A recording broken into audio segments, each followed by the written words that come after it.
Meus queridos, eu tenho algo muito, mas muito especial da parte de Deus para compartilhar com vocês nesta noite. Todos os anos Deus dá ao nosso pastor Carlos Alberto, que é o nosso líder e fundador deste ministério, uma palavra que vem da parte de Deus, como direção para todas as igrejas Comunidade da Graça. E este ano Deus trouxe através do pastor Carlos Alberto, que é o profeta sobre nós, o tema 2015, o ano da plenitude de Deus. Eu confesso a vocês que quando chegou esse tema até nós, eu não tinha ainda buscado na palavra aquilo que Deus tinha a realizar através desse tema. E quando eu me debrucei sobre a Bíblia e comecei a estudar, e comecei a ler, e comecei a pesquisar, eu entendi que a plenitude de Deus é um grande projeto dele para a minha, para a sua família, para a igreja de Jesus sobre esta terra. A palavra plenitude fala da totalidade, e é o sinônimo da palavra glória. A palavra glória também é mais ou menos a tradução dela, embora na língua portuguesa você não encontre uma tradução muito clara para a palavra glória, mas a melhor tradução que eu já encontrei para a palavra glória na língua portuguesa é aquilo que alguém tem e alguém é, ou seja, a sua essência. Então eu entendi que plenitude e glória são basicamente a mesma coisa. Então, se 2015 vai ser o ano da plenitude ou da glória de Deus sobre a vida de cada um de nós, sobre a nossa família, eu quero crer junto com você que Deus estará fazendo coisas extraordinárias sobre nós. E eu quero convidar você a prestar a maior atenção naquilo que Deus vai estar fazendo nesta noite. Pela manhã nós tivemos aqui um tempo de uma manifestação da graça e do poder de Deus extraordinária. E eu creio que nesta noite vai ser assim, tanto aqui nesse local de culto, quanto no outro local, aqui onde está sendo realizado o culto dos nossos juniores e adolescentes, que nós temos agora 3 cultos acontecendo paralelamente nesse mesmo local, um aqui, outro que fica na parte da frente do prédio e outro aqui para dentro, onde estão as nossas crianças. E eu quero declarar que nos 3 locais haverá uma manifestação muito especial da graça de Deus, e todos haverão de ser tocados pelo amor, pela bondade, pela unção, pela manifestação do Espírito Santo sobre as nossas vidas.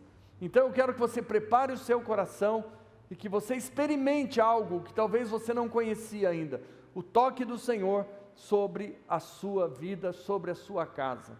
Eu tenho, junto com a minha família, nesses dias, sido muito abençoado por Deus, num dos momentos mais complexos que nós já vivemos, né? Tanto eu quanto minha esposa, hoje enfrentando um quadro de enfermidade bastante severo, bastante difícil, mas no meio de tudo isso, nós temos recebido uma sensibilidade muito especial para ouvir, para sentir de Deus aquilo que Ele tem para a sua igreja. Minha esposa, mesmo diante de um tratamento bastante radical, em virtude de um câncer que foi detectado já num estado bastante avançado, ela tem sido um canal de Deus para abençoar a nossa vida, e através do testemunho dela nós temos sido muito abençoados. E eu também, ao longo de 2 anos, tratando de uma enfermidade que tem trazido uma série de restrições à nossa vida, mas tenho também podido estar muito sensível àquilo que Deus está fazendo e quer fazer entre nós. Eu falava hoje pela manhã, e eu tenho tido muita dificuldade em ficar em pé, em sustentar o corpo sobre os pés.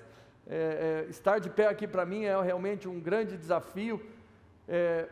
Nós trocamos esse final de ano um púlpito que havia aqui por esta cadeira e esta mesinha. E eu comentava hoje pela manhã que o Deus que eu pregava do púlpito, o Deus da Bíblia, tem, através da experiência que eu tenho tido nesta cadeira, se revelado de uma forma muito clara ao meu coração. E eu descobri que o Deus do púlpito, o Deus da Bíblia, é o mesmo Deus que nos sustenta nos momentos das nossas limitações. e a mesma pessoa, mas traduzida agora de uma forma muito real, muito viva. E quando eu posso compartilhar algumas verdades com vocês, é aquilo que nós temos vivido dentro da nossa casa nesses dias. Dias de completa dependência de Deus, mas dias de uma riqueza que nós nunca conhecemos antes. Uma presença, um poder, uma graça que faz nos dizer, vale a pena, porque Deus é maravilhoso e Ele está pronto a se revelar a cada um de nós. E eu quero convidar você a ler comigo o texto das Escrituras, que está no livro de Efésios, carta de Paulo aos Efésios, capítulo de número 3, versos 14 até o verso de número 21. Esta carta de Paulo aos Efésios é um livro relativamente curto, são 6 capítulos apenas, mas é um dos livros mais importantes de toda a Bíblia, especialmente no que diz respeito ao cristianismo.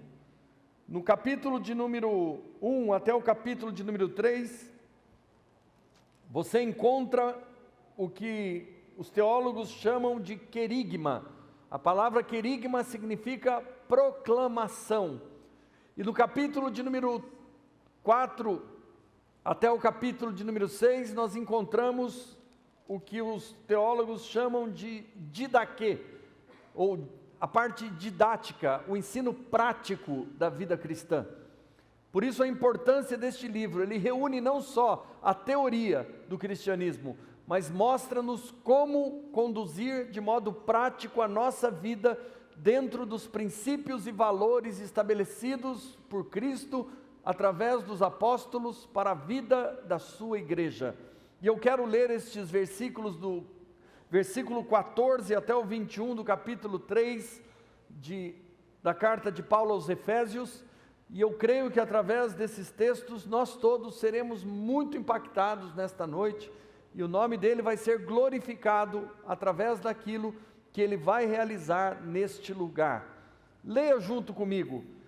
Por esta causa me ponho de joelhos diante do Pai, de quem toma o nome toda a família, tanto no céu como sobre a terra, para que segundo a riqueza da sua glória vos conceda que sejais fortalecidos com poder, mediante o seu Espírito no homem interior. E assim, habite Cristo no vosso coração pela fé, estando vós arraigados e alicerçados em amor, a fim de poderdes compreender com todos os santos qual é a largura e o comprimento e a altura e a profundidade, e conhecer o amor de Cristo que excede a todo o entendimento, para que sejais tomados de toda a plenitude de Deus. Ora, aquele que é poderoso para fazer infinitamente mais do que tudo quanto pedimos ou pensamos, conforme o seu poder que opera em nós, a Ele seja a glória na igreja e em Cristo Jesus, por todas as gerações e para todo o sempre. Amém. Deixa eu ficar de pé aqui por 2 motivos. Primeiro, que eu tenho uma dificuldade de ficar sentado, embora depois me custe um preço alto, são muitas dores, mas é difícil ouvir verdades como estas e ficar ali parado. Eu preciso ser estar mais perto de vocês aqui, e eu quero que você, a partir deste momento, abra o seu coração, porque através dos textos dessas escrituras que eu vou esmiuçar junto com vocês aqui, eu tenho certeza que Deus vai fazer algo novo e extraordinário no coração de cada um de nós. A plenitude de Deus, como eu comentava aqui desde o início, é o próprio propósito de Deus para a vida de cada um de nós. A plenitude de Deus é Deus estar de um modo inteiro, total, na vida de cada um de nós. A plenitude de Deus fala da nossa vida estar preenchida não só por Ele, mas pelo propósito dEle para cada um dos que o amam e o seguem. A plenitude de Deus fala de Deus habitar de um modo claro e visível no coração de cada um de nós. Nós vamos falar sobre este tema, sobre este assunto, durante muitas semanas a partir de hoje. Mas o que eu quero pedir de um modo encarecido a todos vocês, é que vocês não percam aquilo que Deus vai realizar, porque eu creio que a palavra do Senhor vai se cumprir. A palavra de Deus diz assim: crede em Deus e estareis seguros, crede nos profetas e prosperareis. Deus trouxe de um modo especial, através da vida do profeta que é sobre a nossa igreja, que é o pastor Carlos Alberto, esta palavra, e eu, quando comecei a estudá-la, eu percebi o que Deus não só estava fazendo, mas ia fazer através dela. Por isso eu quero pedir a vocês toda atenção, e que vocês abram o coração para receber algo que pode ser de fundamental importância para que todos cheguem, não só ao conhecimento, mas a uma experiência com o Senhor, experiência tal que pode e que vai mudar a vida de cada um de nós, da igreja do Senhor, e fará deste ano um ano bastante diferente, por causa desta manifestação sobre a nossa vida. Eu comentava aqui pela manhã que esses 7 versículos que eu li para vocês, daria para pregar o resto da vida. Eu creio que se eu precisasse pregar o resto da minha vida em cima desses 7 versículos, eu teria aqui assunto para realizar isso, ou para escrever muitos livros, muitas enciclopédias, a partir desses temas, ou deste tema que aqui é exposto. E eu quero compartilhar agora de um modo expositivo, explicando para vocês aquilo que eu creio que Deus quer realizar na vida de cada um de nós, e à medida que essa explicação for sendo realizada, eu creio que o Espírito Santo que está neste lugar, vai tocando as vidas, vai tocando os corações, cada um a seu modo, cada um de acordo com a sua necessidade, mas eu creio que ninguém vai sair deste lugar da maneira que entrou, ninguém vai sair daqui de modo insensível à palavra de Deus, e eu creio que o Deus que trouxe você aqui nesta noite, vai impactar a sua vida através da presença dEle. Pelo que eu quero fazer uma oração aqui junto com vocês, e eu quero que você abra o seu coração para receber aquilo que o Espírito Santo quer realizar neste lugar. Feche seus olhos por um instantinho, por favor. Eu quero orar com você agora. Senhor Jesus, nós entregamos este culto, esta reunião em Tuas mãos. A Tua palavra diz que o Espírito Santo do Senhor não vem para falar de si mesmo, mas vem falar ao Teu respeito, para comunicar as Tuas verdades. Por isso toma agora, Senhor, toda palavra que vai ser lançada aqui, e faz dela o que a Tua palavra diz, a espada nas mãos do Espírito, e possa penetrar de verdade a mente e o coração de cada um de nós, ao ponto de sermos transformados pelo poder da Tua palavra, em nome de Jesus, e o Teu nome seja glorificado neste lugar, e a honra e o louvor sejam Teus, em nome de Jesus. Amém, amém e amém. Quero convidar você a ler novamente comigo agora o verso de número 14 deste capítulo de número 3 da carta de Paulo aos Efésios. Paulo está dizendo aqui: por esta causa me ponho de joelhos diante do Pai. Eu quero abrir aqui o primeiro parênteses. A Bíblia, especialmente as cartas de Paulo, falam de muitas orações que Paulo faz, e o que tem de mais importante nas orações que Paulo faz, é que Paulo, de todas as orações que ele faz, nas 13 cartas que ele escreve, apenas uma ele ora em favor de si mesmo, quando ele pede a Deus, que Deus o capacite a cumprir com fidelidade o chamado que ele recebeu. É a única oração que Paulo faz em favor de si mesmo. Todas as demais orações que Paulo faz são orações dirigidas a Deus em favor da igreja, em favor dos santos, em favor daqueles a quem ele foi chamado para pregar o Evangelho. E no livro de Efésios você vai encontrar no capítulo de número 1, verso 19 e seguintes, uma das orações de Paulo. E agora neste capítulo de número 3, verso 14 e seguintes, uma outra oração de Paulo. E ele diz assim: por esta causa me ponho de joelhos diante do Pai. Que causa é esta?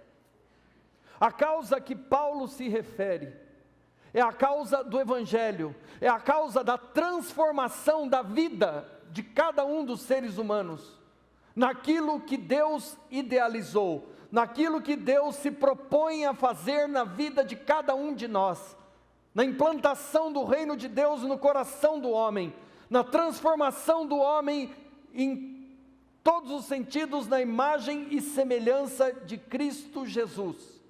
Por isso, quando nós estamos aqui reunidos nesta noite, eu creio que isso é resultado também desta oração que Paulo faz há quase 2000 anos atrás, cujo poder vem até os dias de hoje atingindo a vida de cada um de nós, e tudo aquilo que nós vamos receber aqui nesta noite, eu creio que tem a influência desta oração e, acima de tudo, do ministério que Paulo desenvolve em favor da igreja do Senhor Jesus.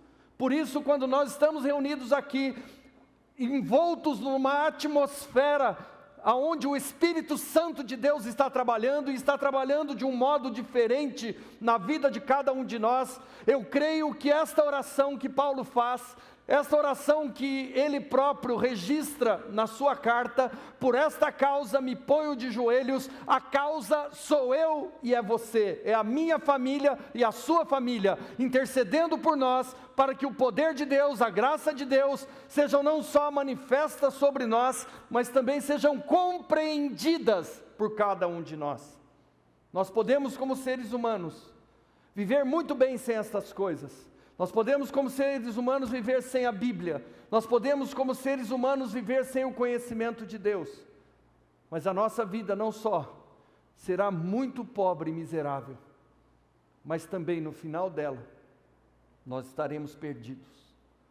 Porque toda a miséria que o pecado colocou no coração humano, ele vai, ao longo da existência do homem, sendo um instrumento de corrosão de todos os valores, de todos os propósitos e de tudo aquilo que procede de Deus para a nossa vida. Mas à medida que a palavra de Deus, que o Evangelho entra na vida de cada um de nós, nós vamos sendo por ele transformados. E como está escrito, aquele que em nós começou a boa obra, vai aperfeiçoando até o dia de Cristo Jesus. Por esta causa, eu me ponho de joelhos, diz o apóstolo Paulo.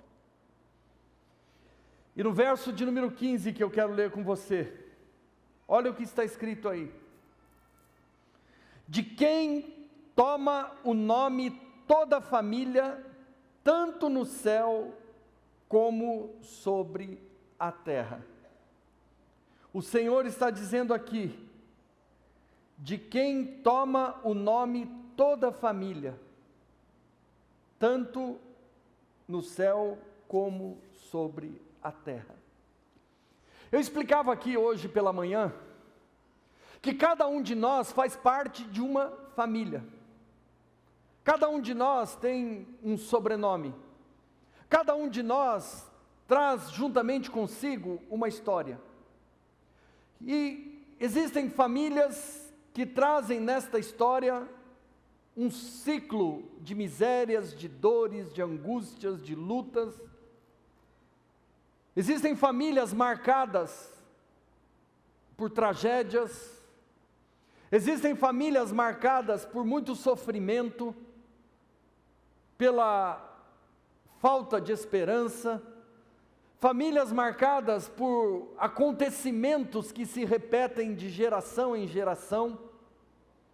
E existem famílias que parece que trazem sobre si algo especial, famílias que são abençoadas, famílias que são prósperas, famílias que de alguma forma parece que fazem pouco esforço e as coisas acontecem, famílias que frutificam, famílias que de certa forma parece que são mais exaltadas, mais vistas.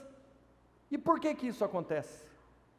A palavra de Deus nos deixa claro que Ele toma por nome todas as famílias da terra, tanto as que estão no céu, quanto as que estão na terra. E isso que parece ser uma frase solta no meio do Evangelho, que parece ser uma declaração simples, traz juntamente consigo a explicação por muitas coisas que ocorrem sobre nós e sobre a nossa casa. E neste ano que nós vamos trabalhar este tema da plenitude de Deus, é necessário, é de fundamental importância que você compreenda o que Deus está falando através da palavra dele, e a revelação desta palavra possa tocar de um modo impactante a sua existência. A palavra de Deus nos diz no livro de Deuteronômio, que Deus abençoa até 1000 gerações daqueles que o amam. E a palavra de Deus diz que é amaldiçoada até a 3ª e 4ª geração daqueles que o aborrecem. E quando a palavra de Deus fala de qual toma por nome toda a família, tanto dos que estão na terra quanto dos que estão no céu, é porque existem pessoas que já foram recolhidas por Deus há muito tempo, mas cuja vida, cuja a existência agradou de tal modo o coração do Pai, que os seus descendentes têm sido abençoados até os dias de hoje. E existem famílias que são marcadas por transtornos, são marcadas por coisas que trazem dano em todo o tempo à sociedade onde estão envolvidas, porque de alguma forma, esta influência também vem de geração em geração. E quando eu estou explicando isso para vocês nesta noite, é com um duplo propósito: em primeiro lugar, trazer-lhes esclarecimento, e em segundo lugar, trazer-lhes cura, porque não importa o que tenha acontecido até hoje, a palavra de Deus nos diz que se alguém está em Cristo, nova criatura é, as coisas velhas já passaram, eis que tudo se faz novo. A palavra de Deus diz que não há maldição para aqueles que estão em Cristo Jesus. Por isso, se a sua casa, a sua família, de alguma forma, foi marcada por estas realidades que eu narrei aqui, através da sua vida, da sua existência, do seu pacto com o Senhor, ou da sua entrega a Jesus, este ciclo pode ser quebrado e um novo tempo pode começar a se desenvolver a partir da sua vida, e uma nova história pode começar a ser escrita a partir de você. Malditos nunca mais. O Senhor diz na carta de Paulo aos Colossenses: para com as tuas iniquidades eu usarei de misericórdia, e dos teus pecados eu não me lembro mais. À medida que nós podemos receber o Evangelho e permitir que o Evangelho entre em nosso coração e o Evangelho limpe a nossa vida, nós podemos experimentar um novo tempo. E o que eu quero propor para vocês aqui nesta noite é que, aproveitando este clima de início de ano, nós possamos aceitar e tomar para nós o desafio de viver um novo estilo de vida. Nosso pastor Carlos Alberto veio passar o final de ano aqui conosco, como fez o ano passado também, e eu vi que ele estava meio sem fazer nada lá em casa, e eu convidei para ele vir aqui na quinta-feira, e ele ministrou para nós. E ele trouxe uma palavra que eu quero rapidamente compartilhar com você.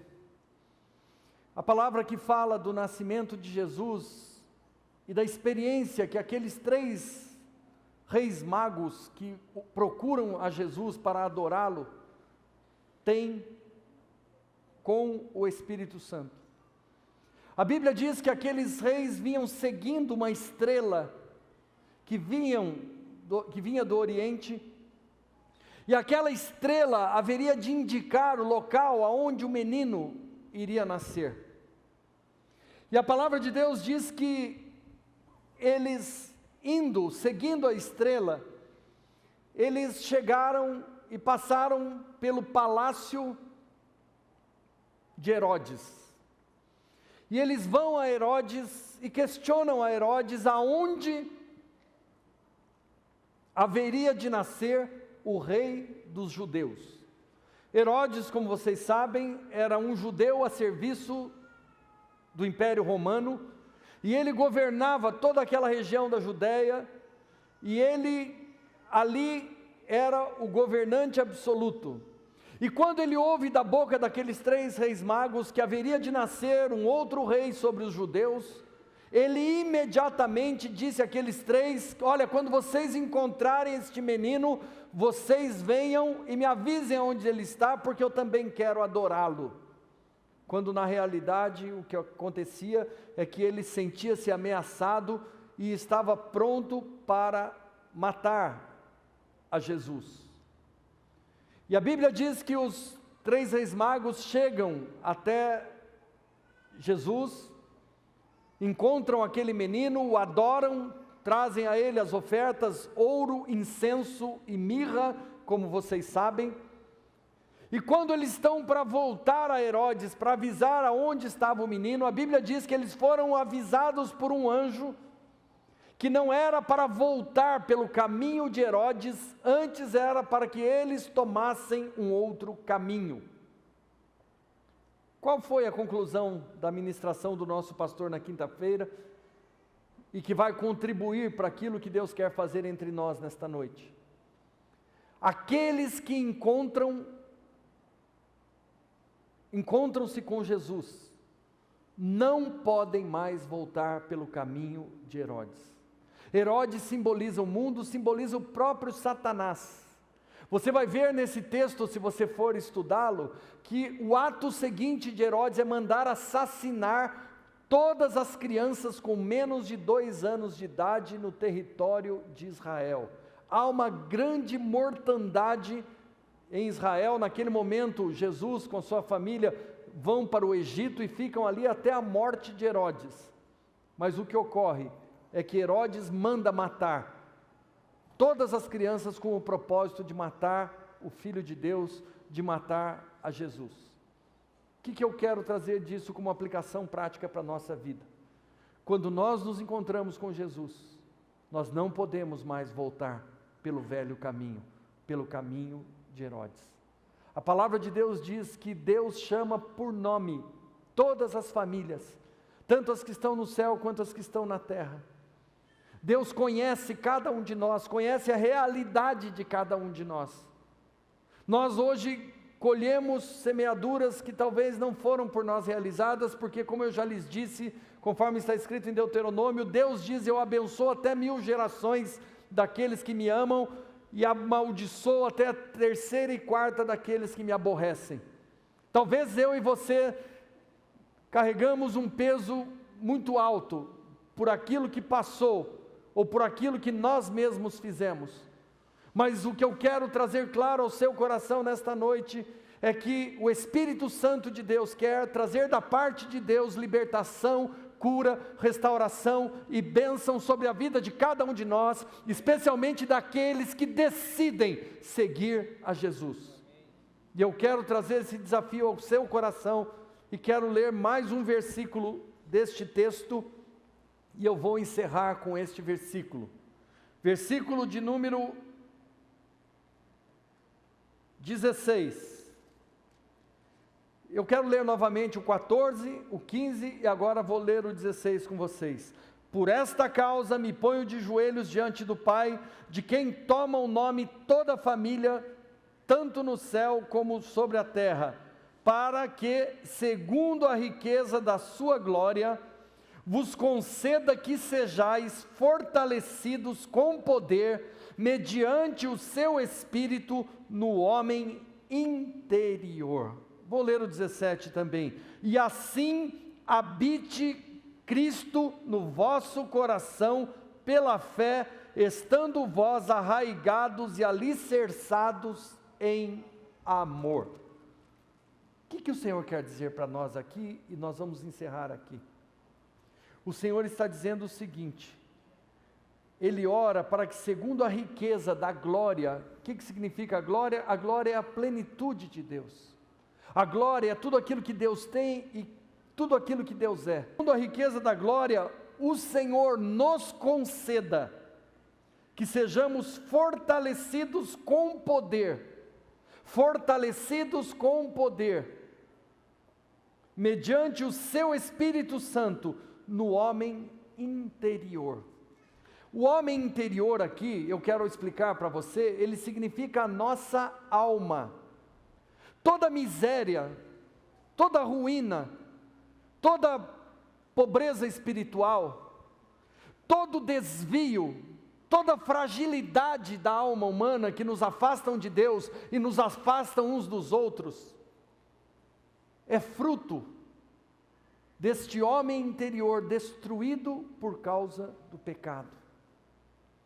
E quando isso aconteceu, lá atrás, ainda no Jardim do Éden, vai passando de geração em geração, não só as famílias, não só as pessoas, mas todas aquelas que estão à sua volta vão sofrendo por causa da debilidade da alma humana ou do homem interior fragilizado pelo pecado. E quando o apóstolo Paulo está aqui orando e clamando para que, como nós lemos no verso 16, para que segundo a riqueza da glória, Ele nos conceda que sejamos fortalecidos no homem interior. O que Paulo está dizendo? Ele está dizendo que toda miséria, que toda debilidade, que toda fraqueza, que todo trauma, que toda ferida que acompanha a vida de cada um de nós, pode ser curado pelo fortalecimento do nosso homem interior, através do Espírito Santo de Deus, que vem trazer a glória ou a plenitude deste Pai maravilhoso para dentro da nossa vida. E aí aqueles que viviam na instabilidade emocional, fragilizados pelas próprias misérias, pelos próprios sentimentos, pelos traumas, pelas feridas, pelas angústias, pelas inseguranças, pelas opressões, pelas depressões, pelas traições que sofreram, pelas violências a que foram expostos, todos podem agora ser curados em nome de Jesus. Este homem interior a quem ele se refere é a nossa própria alma, é a central das nossas emoções, aonde é processado tudo aquilo que nós recebemos e toda a interação com o mundo exterior e com as pessoas que estão à nossa volta passam por este homem interior, também chamado de alma. E Paulo está aqui orando para que através do Espírito de Deus possamos nós ser fortalecidos no nosso homem interior. E quando eu digo que quero encerrar aqui esta ministração, é porque eu quero fazer algo que eu fiz pela manhã, dirigido por Deus. Eu quero ministrar cura à sua alma. Muitas pessoas trazem consigo dores e enfermidades. Muitas pessoas trazem consigo fragilidades. E estes sintomas, eles se manifestam das mais diversas maneiras. Tanto com espíritos de autocomiseração, pessoas com dó de si mesmas, sentindo-se vitimadas, sentindo-se de alguma forma injustiçadas, como aquelas que trazem consigo a debilidade de um sentimento de superioridade, que leva-as a subjugar as pessoas que estão à sua volta, a pensar que não precisam das outras pessoas, e desta maneira apartam-se da maneira de viver de Cristo, tanto por uma quanto por outra forma de viver. E quando o Senhor diz através da palavra dele, e quando Paulo diz que se coloca de joelho para que todos sejam fortalecidos no seu homem interior, ele o faz no sentido de trazer de volta o equilíbrio de Cristo à vida de cada um de nós. Nós não somos nem mais nem menos, nós estamos no centro da vontade de Deus, possuídos de toda a graça, de toda a misericórdia, e como diz aqui o texto das Escrituras no verso de número 17, e assim habite Cristo no vosso coração pela fé, estando vós arraigados e alicerçados em amor. E desta forma nós somos curados, os relacionamentos são curados, a nossa vida é curada, e através da cura da nossa alma, o nosso corpo é curado. Eu sei que muitas pessoas trazem essas fragilidades. Eu sei que a vida humana é um emaranhado de experiências que produziram toda sorte de danos, que manifestam-se das formas mais terríveis, muitas vezes inviabilizando a convivência com seu semelhante.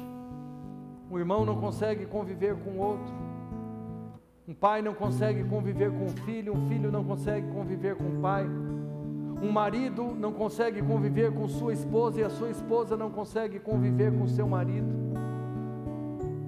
E mesmo as pessoas, quando estão sós, o seu coração é marcado por tantas misérias, é marcado por tantas tragédias, é marcado por tantas dores, é marcado por tantas coisas, que ao longo dos anos se acumularam. Mas nesta noite, o poder de Deus que nos trouxe aqui, é suficiente para produzir cura no coração de cada um de nós. E eu quero desafiar você nesta noite a receber esta cura. A cura que é fruto não de uma ministração, a cura que é fruto não de uma apresentação de um texto bíblico, a cura que é resultado da identificação com o que Jesus fez por nós na cruz. Porque a Bíblia diz, no capítulo de número 13 de Gálatas 3, que Jesus se fez maldição em nosso lugar.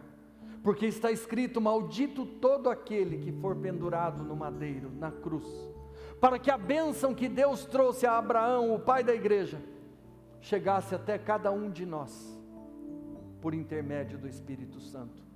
E eu quero que você nesta noite permita que este Espírito Santo toque o seu coração. E à medida que nós vamos estar orando daqui a pouco, eu quero que você permita que Ele toque nas áreas mais sombrias da sua vida, nos compartimentos mais reservados da sua alma e do seu coração. Quando o Senhor começa o seu ministério sobre a terra, Ele ensina muitas coisas aos seus discípulos.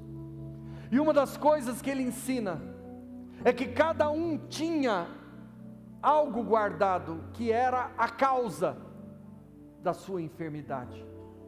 Eu me lembro de uma passagem quando Jesus está caminhando com seus discípulos e eles encontram um paralítico. E Jesus pergunta: quem foi que pecou? Foi ele ou foi seus pais? Foram seus pais. E Jesus disse: nem ele nem seus pais. Ele nasceu assim paralítico para que se demonstrasse a glória de Deus. Esta palavra de conhecimento é necessária para que se abra este compartimento do coração de cada um de nós. E eu me lembro aqui das palavras do querido pastor Randy Clark, que passou conosco aqui há 3 semanas atrás, quando ele lembrava-se da cura de um cego chamado Bartimeu. Bartimeu ficava sentado à beira do caminho, aonde passavam ali muitas pessoas. É como se fosse uma rota de peregrinos, e ele ficava sentado à beira do caminho. E Bartimeu recebera da sinagoga uma capa que ficava sobre si, que o habilitava, como se fosse um alvará de licença para pedir esmolas. E ele usava aquela capa sobre si, e quem olhava para ele sabia que aquela capa indicava que ele tinha autorização da sinagoga e era reconhecidamente alguém que carecia da ajuda das pessoas. E a Bíblia diz que ele, ouvindo que Jesus passava por aquele lugar, começou a gritar: Jesus, filho de Davi, tem compaixão de mim. E a Bíblia diz que quando ele começa a gritar, um dos discípulos de Jesus volta para Bartimeu e fala: o mestre te chama. A Bíblia diz que de um salto ele se põe de pé e ele joga fora aquela capa. Jogar a capa fora é como rasgar o alvará de licença para aquele tipo de vida que ele levava. Jogar a capa fora significa não voltar mais pelo mesmo caminho, como eu citei agora há pouco, o texto do nascimento de Jesus, quando o anjo diz que era para os reis magos não voltarem pelo caminho de Herodes. Jogar a capa fora é crer que aquele que o chamava era absolutamente capaz de curá-lo. Jogar a capa fora significava entender que era um caminho sem volta. E é justamente isso que Deus propõe a mim e a você nesta noite. Jesus está aqui falando através da sua própria palavra. Eu quero curar o seu coração.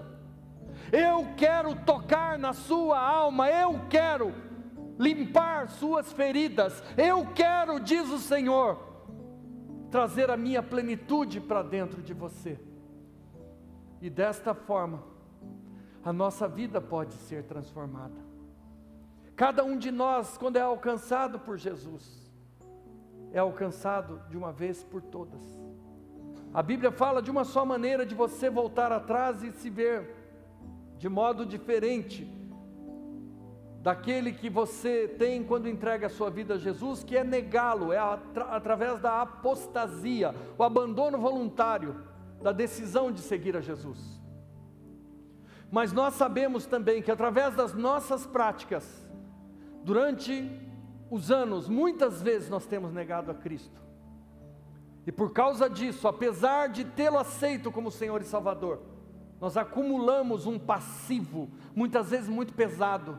Nós acumulamos enfermidades que nos afligem de dia e de noite. Nós trazemos juntamente conosco debilidades, sentimentos que não foram plantados por Deus, foram criados como forma de defesa na nossa própria vida. Mas nesta noite Jesus quer nos limpar de tudo isso. E o Senhor diz que Ele quer fortalecer o nosso homem interior, pela força do seu poder, através do Espírito Santo, para que nós possamos ser arraigados e fundamentados em Jesus Cristo, e possamos conhecer o seu amor. E quando isso acontece, nós nos tornamos arraigados, ou seja, firmados em Cristo, fundamentados em Cristo. E aí nós podemos não só conhecer, mas manifestar o amor dEle. E aí os relacionamentos são curados, a partir da cura da nossa vida, que é o que o Senhor deseja fazer entre nós nesta noite. E eu quero convidar você que está presente aqui, a permitir que esta cura, que este convite que o Senhor faz através do Espírito Santo, de uma forma tão genuína, de uma forma tão delicada, de uma forma tão pura, possa se tornar uma realidade na sua vida. Eu quero orar com você, eu quero orar por você, e eu quero clamar a Deus para que nesta noite muitas vidas que aqui estão sejam curadas, muitos corações feridos nesta noite sejam restaurados, muitas pessoas que enfraquecidas nas suas emoções, traduziam essa fraqueza de tantas formas a ferir-se a si próprio e as pessoas que estão à sua volta, possam se reencontrar com Cristo, como aqueles 3 reis magos, como aquele cego, jamais voltar pelo mesmo caminho, mas entender que Ele tem para nós um novo e vivo caminho. Eu quero fazer uma oração, e depois eu vou, junto com você, receber aqui algo especial da parte de Deus. Eu quero orar por aqueles que desejarem esta cura, e eu quero ungí-los com óleo, nesta noite, cumprindo o que diz as Escrituras, e eu creio que o Espírito Santo de Deus vai fazer algo sobrenatural em cada coração que assim o desejar. Eu quero que você, por favor, feche seus olhos, eu quero orar com você. Espírito de vida, eu creio que esta obra é tua, é o Senhor quem cura. E como nós ouvimos através da oração de Paulo, para que, segundo a riqueza da sua glória, o Senhor nos conceda que sejamos fortalecidos com poder, mediante o seu Espírito no nosso homem interior, a fim de que habite Cristo em nosso coração pela fé, nos arraigando e nos alicerçando em amor. Eu clamo para que operes nesta noite a tua cura sobre cada um de nós. Cura cada alma que aqui está. Liberta dos sentimentos, liberta das misérias que vem acompanhando. Tua palavra nos mostra que o Senhor toma por nome toda a família. Pelo que eu creio que famílias podem ser curadas nesta noite a partir da atitude dos teus filhos. Pelo que clamamos, opera em nós e através de nós, de um modo sobrenatural nesta noite. É o que eu te peço, no nome santo e poderoso de Jesus.